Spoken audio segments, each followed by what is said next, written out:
আজকের গল্প হচ্ছে ব্রাজিলের লোককাহিনী। গল্পটার নাম ইয়ারার গল্প। চলো শুরু করা যাক।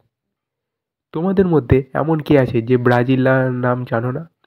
যখন বিশ্বকাপ ফুটবল খেলা আরম্ভ হয় তখন আমাদের দেশের ফুটবল পাগল লোকগুলো ব্রাজিল ও আর্জেন্টিনা এই দুই দলের বিভক্ত হয়ে পড়ে। ল্যাটিন আমেরিকার দেশ ব্রাজিল অনেক দূরের দেশ হলো ছন্দময়ী ফুটবলের জন্য। আমাদের মতো দেশও রয়েছে তার অশেষ জনপ্রিয়তা। সেই ব্রাজিলের একটি কাহিনী। সেই ব্রাজিলের কোনো একটা সময় কোনো অঞ্চলে হয়তো সূর্যের খরতাপ ছিল। লোকজন সন্ধ্যার আগে খুব কমই ঘর ছেড়ে বেরোয়। সে দেশের এক ঘন অরণ্যের মাঝখান দিয়ে চলে গেছে বিশাল এক নদী। ওই দেশে বাস করত এক তরুণী। নদীর তীরবর্তী শহরে বাস করত তরুণী জুলিয়া। সেখানেই সে বেড়ে উঠেছে তার শৈশবকাল থেকে। সেখানে একদিন যুবক অ্যালেঞ্জা অন্য দেশ থেকে আসে। এই গ্রীষ্মকালে অঞ্চলের মায়াবী অরণ্য বিচিত্র রহস্যবলী সম্পর্কে সে ছিল অজ্ঞ। একদিন উৎসব থেকে ফেরার পথে অ্যালেঞ্জা দেখে যে জুলিয়া একটা হিংস্র বন্য কুকুরের আক্রমণ থেকে নিজেকে রক্ষা করার জন্য প্রাণপণ চেষ্টা করেছে। অ্যালেঞ্জা তাকে বিপদমুক্ত করে তারপর থেকে সে ওই গৃহে লাভ করে একজন সাদর অতিথির মর্যাদা। অল্প কদিনের মধ্যে অ্যালেঞ্জা জুলিয়ার বিয়ে ঠিক হয়ে যায়। প্রতিদিন কাজের শেষে অ্যালেঞ্জা বনপথ ধরে জুলিয়ার বাড়ি ফেরার পথে কিন্তু একদিন অ্যালেঞ্জাকে একটু বিচলিত দেখা গেল। জুলিয়া জিজ্ঞাসা করলো, এ কি হয়েছে তোমার? কাল রাতে বাড়ি ফেরার পর এমন কেন বলে তো? অ্যালেঞ্জা উত্তর জানালো, রোজ যা করি তাই। গরমে ঘুমাতে পারছিলাম না, তাই আমি বিছানা ছেড়ে উঠে একটু হাঁটাহাঁটি করার জন্য বনে যাই। তারপর কালো গভীর একটা জলাশয়ে গিয়ে সেখানে গোসল করি, যেমন করছি অনেক রাতে এদেশে আসার পর থেকে। কিন্তু গত রাতে একটা আশ্চর্য ব্যাপার ঘটে। গোসল শেষে পানি থেকে ওঠার পর আমি শুনতে পাই একটা ভারী মিষ্টি গলার গানের সুর, বুলবুলির চাইতেও মধুর। আমি চারিদিকে তাকাই, অনেক খোঁজাখুঁজি করি, কিন্তু কাউকে দেখতে পাইনি। একথা শুনে জুলিয়ার সারা শরীর থরথর করে কেঁপে ওঠে, মুখ সাদা হয়ে যায়। বিশাল নদীর পাশে ওই গভীর বিস্তীর্ণ অরণ্যের পরিবেশে সে তার ছেলে সারা জীবন অতিবাহিত করে। ইয়ারা কত সে ছেলেবেলা থেকে শুনে এসছে, ডাইনি ইয়ারা তার পছন্দের লোককে বন্দি করে সঙ্গে নিয়ে যায়, আর তারা কখনো ফিরে আসে না। জুলিয়া বলে, অ্যালেঞ্জা, তুমি আমার কাছে শপথ করো, অবশ্যই তুমি যা বলবে তাই হবে। কথা দাও যে তুমি আর কখনো এই গাঢ় কালো কুয়া জলাশয়ে গোসল করবে না। অ্যালেঞ্জা বলল, আমি তো ওখানে বহু বছর গোসল করেছি, কোনো বিপদ হয়নি আমার। এতদিন হয়নি, কিন্তু এবার হবে।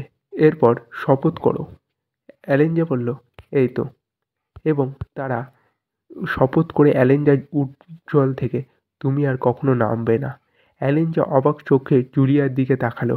ব্যাপারটা কি জুলিয়া? তুমি কাঁদছো কেন? এমন শিউরে শিউরে উঠছো কেন? জুলিয়া জিজ্ঞাসা করলো, তুমি গান শুনেছিলে? হ্যাঁ, কিন্তু একটা গান কি এমন ক্ষতি করতে পারে? জুলিয়া কান্না ভরা গলায় বলল, প্রথমে গান শোনাবো, তারপর তোমার সামনে এসে দাঁড়াবো। গানের গায়িকা মৃত্যুদ্রুত। কি বলছো তুমি জুলিয়া? আমি সত্যি কথা বলছি অ্যালেঞ্জা। তুমি যার যার গান শুনেছো সে আর কেউ নয়, সে ইয়ারা। ওর কথা শুনে অ্যালেঞ্জা উচ্চকণ্ঠে হেসে উঠল। ইয়ারা, কিন্তু দেখতে দেখতে তার উচ্চকণ্ঠ উচ্ছ্বাস ভরা হাসি কেমন কর্কশ, তীব্র ও নিষ্ঠুর হয়ে গেল। জুলিয়া চিৎকার করে উঠল, ওহো, তুমি ইয়ারাকে দেখেছো? যারা ইয়ারাকে দেখেছি, শুধু তারই ওরকম করে হাসে। কথাগুলো বলে জুলিয়া জ্ঞান হারিয়ে মাটিতে লুটিয়ে পড়ে। একটু পরে সে সুস্থ হয়ে উঠে বসলো। অ্যালেঞ্জার প্রতিজ্ঞা করলো যে সে আর কখনো জলাশয়ে গোসল করবে না।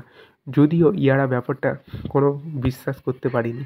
অ্যালেঞ্জার প্রতিশ্রুতি পেয়ে জুলিয়ার মন হালকা হয়। আশ্বস্ত হলেও জুলিয়া বলে, শোনো অ্যালেঞ্জা, ইয়ারার শক্তি যে কীরকম প্রবল তা বলে শেষ করা যাবে না। বহু যুবক তার গানের জাদুতে মুগ্ধ হয়ে তাকে অনুসরণ করে চিরকালের জন্য হারিয়ে গেছে। তুমিও হয়তো তোমার প্রতিশ্রুতির কথা ভুলে গিয়ে তার পিছনে পিছনে চলে যাবে। যদি সেরকম কিছু ঘটে তাহলে কথা দাও তুমি এই জিনিসটা তোমার সঙ্গে নেবে। একথা বলে জুলিয়া তার গয়নার ব্যাগ থেকে একটি রঙিন বিচিত্র ধাঁচের শঙ্খ বের করে আনলো। তারপর সে শঙ্খ ফু দিয়ে তার মুখে মুখে রেখে সে একটা মধুর গান করলো। এরপর শঙ্খটি অ্যালেঞ্জাটার হাতে দিয়ে সে বলল, এটা তুমি তোমার সঙ্গে রাখো। ইয়ারার গান শুনলে তুমি এই শঙ্খ তোমার কানে কাছে ধরে রাখবে। তখন তুমি ইয়ারার গানের পরিবর্তে শোনাবে আমার গান। তবে আমার গান ইয়ারার গানকে হারিয়ে দিতে সক্ষম হবে কি আমি জানি না। অ্যালেঞ্জা সেদিন বাড়ি ফিরতে অনেক রাত হয়ে যায়। বিশাল নদীর ওপারে আকাশ তখন চাঁদ উঠছে। অন্যরকম মনে হলো, শীতল, আরামদায়ী, উষ্ণতা বর্জিত। সে যেন অ্যালেঞ্জাকে ডাকছে, এসো, তোমার প্রিয় জলাশয়ে এসে ঝাঁপিয়ে পড়ো। মনের আনন্দে সেখানে গোসল করে। কিন্তু অ্যালেঞ্জা সেই আহ্বান প্রত্যাখ্যান করল। জুলিয়ার মুখে ফুটে ওঠে আনন্দ ও তৃপ্তির হাসি। পরের রাতেও অ্যালেঞ্জা তার সংকল্পে অটুট থাকে, কিন্তু তৃতীয় রাতে নিজেকে তার আটকে রাখতে পারল না। অরণ্যর গভীর থেকে ভেসে আসা মায়াবী সুরেলা গলার আশ্চর্য সুন্দর গান তাকে পাগল করে তুলল। সে অরণ্যের গাছপালা, লতাকুঞ্জের মধ্যে দিয়ে তার প্রিয় জলাশয়ের পানে এগিয়ে যায়। জলাশয়ের কাছে এসে অদ্ভুত অনুভূতি হলো, সব কিছু যেন স্বাভাবিক নয়। ইয়ারার কথা সে এখনো বিশ্বাস করে না, ওরকম আবার হয় নাকি? কিন্তু জুলিয়ার সাবধান বাণী তার মনে হলো। তবু সে তার গোসলের ইচ্ছা বিসর্জন দিল। জলে পা দেবে কি ঠিক এই মুহূর্তে সে হঠাৎ পিছনে ফিরে তাকাতে একটা আশ্চর্য দৃশ্য দেখল। গাছপালা তার লতাকুঞ্জের মধ্যে দিয়ে চাঁদের একটা উজ্জ্বল রশ্মি দিয়ে এসে পড়েছে বনের মধ্যে স্থির হয়ে দাঁড়ানো আছে এক সুন্দর যুবতীর ওপর। অ্যালেঞ্জা ভীষণ চমকে উঠল। সে এক দৌড়ে বাড়ি এসে পৌঁছায়। পরদিন ভোর আবার সে এই জলাশয়ে গেল, কিন্তু কোথাও অস্বাভাবিক কিছু দেখতে পেল না। সে মনে মনে বলল, নিশ্চয়ই আমি স্বপ্ন দেখেছি। জুলিয়ার আজগুনি গালগপ্প শুনে আমার মাথা খারাপ হয়ে গেছে। কিন্তু সারাটা দিন তার খুব অস্থির লাগলো, গায়ে জ্বর ভাব। দিনভর সে যথারীতি নিজের কাজকর্ম করলো, কিন্তু নিষ্প্রাণভাবে। সন্ধ্যায় সে জুলিয়ার কাছে গেল, যেমন সবসময় যেত, কিন্তু গত রাতের কথা তাকে জানালো না। সেদিন রাতে ঘরে ফিরে এসে তার কোমরের বেল্টে একটা গুলাভীর পিস্তল গুছোতে গুছোতে সে আপন মনে বলল, জুলিয়ার, কাল তোমাকে আমি সব জানাবো। কালই ইয়ারার রহস্য সমাধান হয়ে যাবে। তার পিস্তলের পাশে সে ঝুলিয়ে নিল আরেকটি থলি। সেখানে ছিল জুলিয়ার শঙ্খ। তারপর অ্যালেঞ্জা এগিয়ে চলল জলাশয়ের দিকে। গোটা অরণ্য নীরবে। শুধু শোনা গেল কয়েকটা রাতের পাখির ডাক আর দূর থেকে ভেসে আসতে একটা চিতাবাঘের চাপা গর্জন।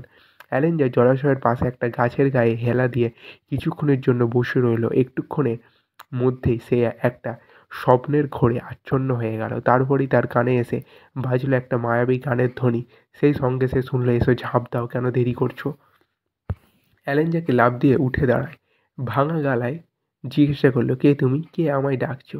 কিন্তু সে কোনো জবাব পায় না, কাউকে দেখতেও পায় না। জলাশয়ের গভীর নিচ তরঙ্গ কালো জল তাকে অপ্রতিরোধ্যভাবে আকর্ষণ করতে থাকে। সে কোনো দিকে তার দৃষ্টি ফেরাতে পারে না। হঠাৎ তার মনে হলো, সে যেন ওই জলের গভীর নিচে, অনেক নিচে একটি উজ্জ্বল তারা দেখতে পাচ্ছে। তারাটা আস্তে আস্তে বড় হচ্ছে, তারার উজ্জ্বলতার বাড়ছে। একটা প্রচণ্ড আতঙ্ক অ্যালেঞ্জাকে গ্রাস করে। সে ওখান থেকে ছুটে পালিয়ে যেতে চায়, কিন্তু পারে না। তারপর সে দখল করে জলরাশি দুভাগ হয়ে গেল, আর তার মধ্যে থেকে চাঁদের আলোয় বেরিয়ে এলো এক অপূর্ব সুন্দর যুবতী।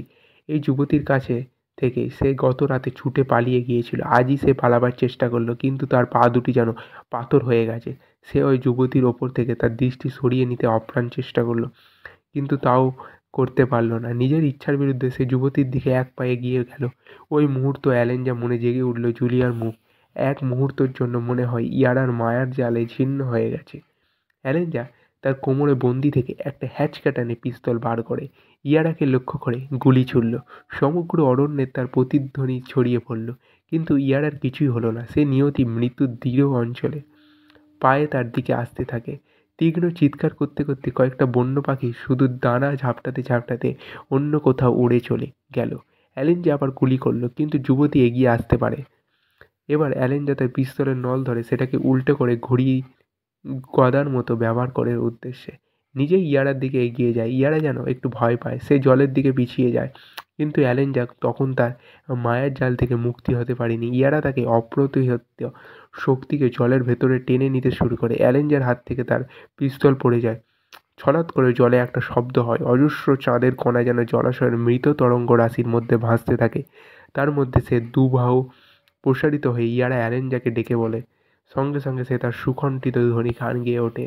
অ্যালেঞ্জার মনে হলো সে ইয়ারার মুক্তির বিরুদ্ধে লড়তে পারবো না। তার শীতল দুহাত নিজের শরীরের পাশে ঝুলে পড়ে। হঠাৎ তার ডান হাতটি গিয়ে লাগে তার কোমরের বাঁধা থলির গায়ে। সঙ্গে সঙ্গে তার কি একটা কথা মনে পড়ে যায়। সেই মুহূর্তের মধ্যে থলিতে হাত ঢুকিয়ে জুলিয়ার দেয়া শঙ্খটি বার করে এনে নিজের কানের কাছে ধরে। অল্পক্ষণের মধ্যে সে শুনতে পায় জুলিয়ার গান, কোমল, স্নিগ্ধ, অপরূপ মাধুর্য ভরা। সেই গানের কথা, সুর ইয়ারার গানের, চাইতে মন বলে হৃদয় জড়ানো। অ্যালেঞ্জা গা ঝাড়া দিয়ে সোজা হয়ে দাঁড়ালো। তার সব দুর্বলতা কেটে গেল। সে নির্ভীক চোখে মেলে চারিদিকে তাকালো। কোথাও ইয়ারা নেই, শুধু মখমলের মতো কালো রাত। আকাশের থেকে তার ঝিলিমিলি কয়েকটা রাতের পাখির গুঞ্জন অ্যালেঞ্জা এগিয়ে চলল সোনালি উষার মধ্যে। সেইখানে যে কোনো তার জন্য অপেক্ষা করছে জুলিয়া। তো বন্ধুরা, এই ছিল গল্প। কেমন লাগলো অবশ্যই কমেন্ট করে জানাও।